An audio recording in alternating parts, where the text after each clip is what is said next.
Hello everyone. In this video I am going to tell Bhagavad Gita shloka number 6.15. In the previous shlokas, the Lord told that one should hold his body, neck and head in a straight line, and he should stare steadily at the tip of the nose. And with an unagitated, subdued mind, free from fear and completely free from sex life, one should meditate upon the Lord within the heart and make him the ultimate goal of life. Let us begin with this shloka. Yunjanevam sadatmanam yogi niyatamanasah shantim nirvana paramam matsamstamadhigacchati.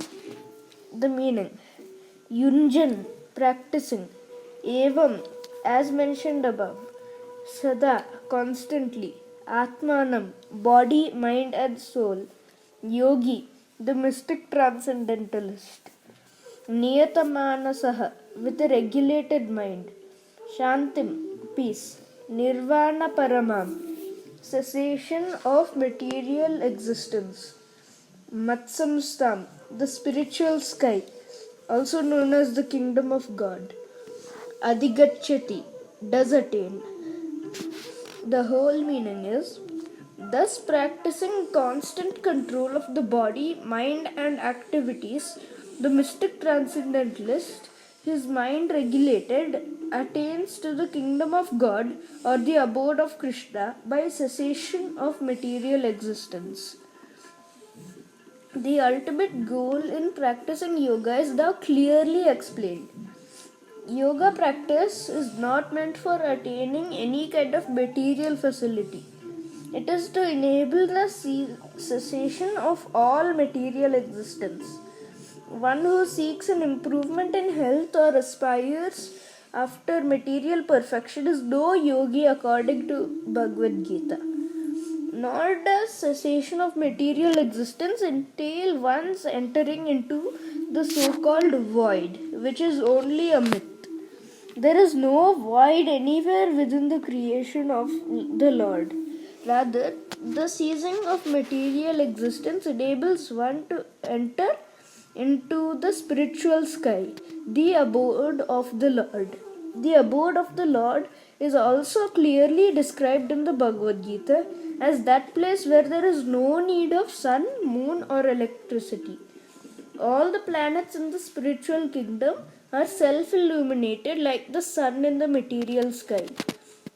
The kingdom of God is everywhere, but the spiritual sky and the planets thereof are called Paramdhama or superior abodes compared to the material world.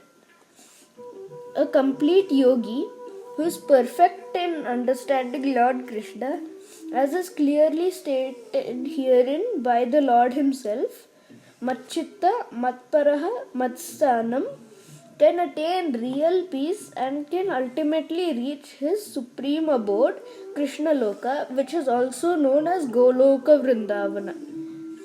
In the Brahma Samhita 5.37, it is clearly stated, Goloka eva nivasatya kilatma bhutaha. The Lord, although always residing in his abode called Goloka, is the all-pervading Brahman and the localized Paramatma as well by dint of his superior spiritual energies.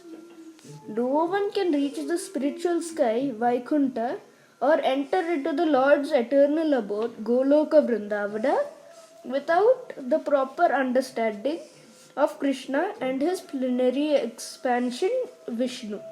Therefore, a person working in Krishna consciousness is the perfect yogi because his mind is always absorbed in Krishna's activities.